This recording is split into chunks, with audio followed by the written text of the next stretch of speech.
Welcome along to our third episode of Korea Cup Journey. Last time we took a look at the second leg of the Korean Triple Crown, and we're still at the classic season.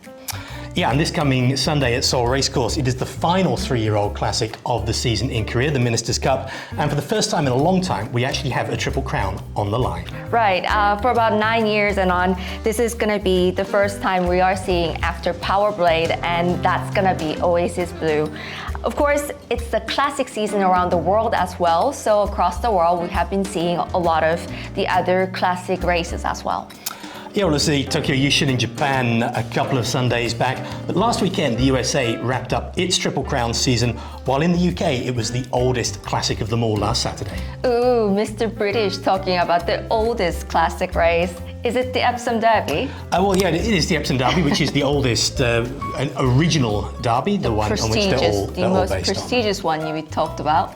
Well, I wouldn't necessarily say most prestigious anymore, but certainly it is the one with all the history. Right, and with the Epsom Derby, we have an interesting story that aligns with us. When was this? But with Epsom Derby, this time around, we have a winner, Lamborn, with his jockey, who actually visited here in South Korea. Wayne Lorden, yes, he actually did. He came here in 2007 to ride in an international jockey challenge, actually the first race meeting in Korea that I ever wrote about. A pretty decent lineup. Dwayne Dunn was here from Australia as well. Wayne, unfortunately, didn't get the best of luck with the draw for his rides that weekend, but he's gone on to have a super career and obviously winning the biggest one of all last Saturday. Okay, can we actually have a look at him on the source? 세계 6개 나라 대표 기수 10명이 참가하는 국제기수 초청 경주가 이번 주말 서울 경마공원에서 열립니다. Wow, he looks super young compared to how he looks right now. That would be the pre-race dinner. I think that was going to be. Yeah. So when was this actually? This was 2007. We used to have an international jockey challenge every year before we had things like the Korea Cup and the Korea Sprint, and we would always have a representative from Ireland. And in 2007, it was Wayne Lorden. Wow, 2007. It's just like before me even graduating high school. Not my time. Oh my God, that's been a while. Well, now let's have a look at the actual race, Epsom Derby. Well, the Epsom Derby these days is very much one for the purists, I think you would say, from a handicapping point of view. It's over 1.5 miles on a very, very challenging racecourse with a lot of turns, a lot of undulations. And so as a handicapping test, it really is which horse do you think is going to be able to step up. Added to that, this year, there was a lot of rain. It made the ground very soft. Lamborn handled the conditions the best. He stayed on the best, and he was a worthy winner as a result. Was he expected to win though? Oh, well, according to the betting, no, he wasn't. He wasn't even the first string from his own stable, but certainly he was the one who adapted to the conditions on the day and proved to be the best. Okay, now let's have a look at the other side of the world. Well, of course, in the United States, there goes a real battle between the two horses again. It was between sovereignty and journalism. Yeah, the Belmont Stakes, the final leg of the Triple Crown. It's a very condensed Triple Crown in the United States. Of course, the Kentucky Derby, then the Preakness, and then the Belmont.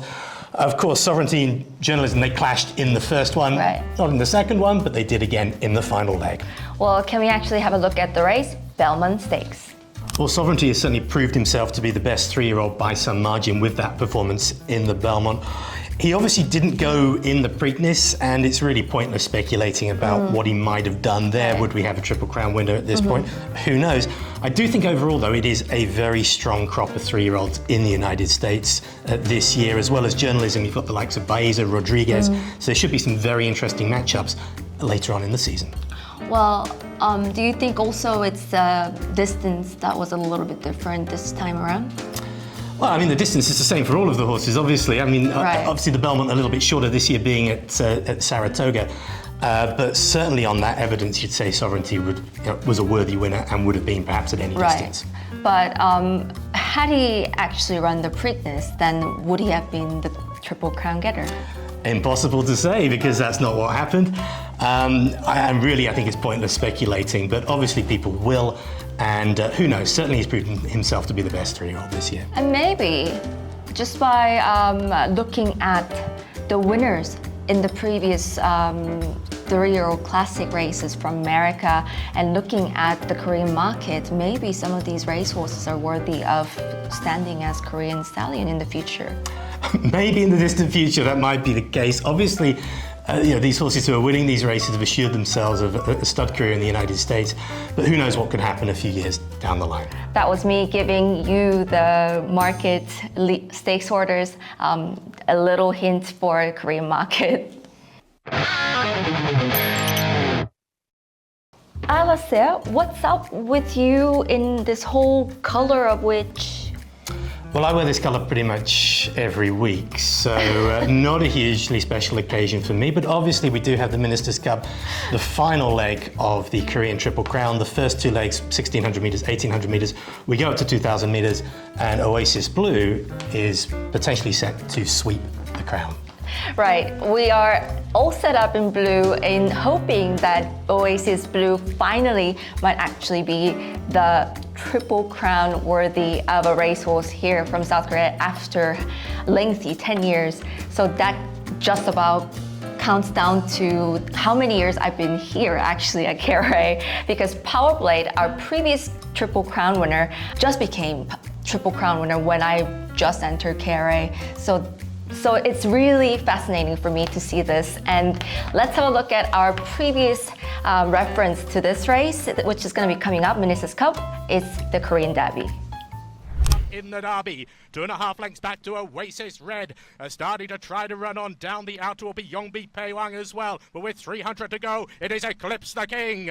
But Oasis Blue sets out after him. Unju Guy still up there as well, but Oasis Blue cruises past Eclipse the King. Unju Guy is running on, but deep into the final furlong here. He's irresistible. He's unstoppable. He wins the Derby. Oasis Blue is one step away from immortality in Korea. Well, after comfortably winning the KRA Cup Mile, Oasis Blue was sent off as the favourite in the Derby. He drew gate 13, right, but he gradually worked his way into the race and he proved far too good at the business end. Couple of dangers though. Unju Guy was a long shot in the Derby, but he was a bit of a revelation coming home in second place. We saw in the final leg of the Triple Tiara last Sunday when we had a heavy favourite to sweep all three jewels. Right. Didn't happen. The step up to 2,000 metres did make a difference in the final stages. Eclipse the King was a solid third in the Derby, having led for much of the way. He draws brilliantly to be on pace again, and he can be a factor again. Also, there is My Dream Day. He finished off the Derby very well from a long way back for fourth. The 2,000 metres can definitely suit. Yeah, and So Seung-eun gets booked to ride. He obviously lost out on a Triple Tiara. I'm sure he would love to foil a Triple Crown for somebody this weekend.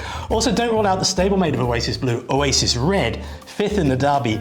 Would be quite a story if he was to foil a Triple Crown. So, after all this, not the red, but can Oasis Blue be the Korean Triple Crown getter after Powerblade and just hold and join here's with the legacy? That's going to be the real question, and you'll find that out this Sunday at Seoul Racecourse. So let's see you then. Goodbye.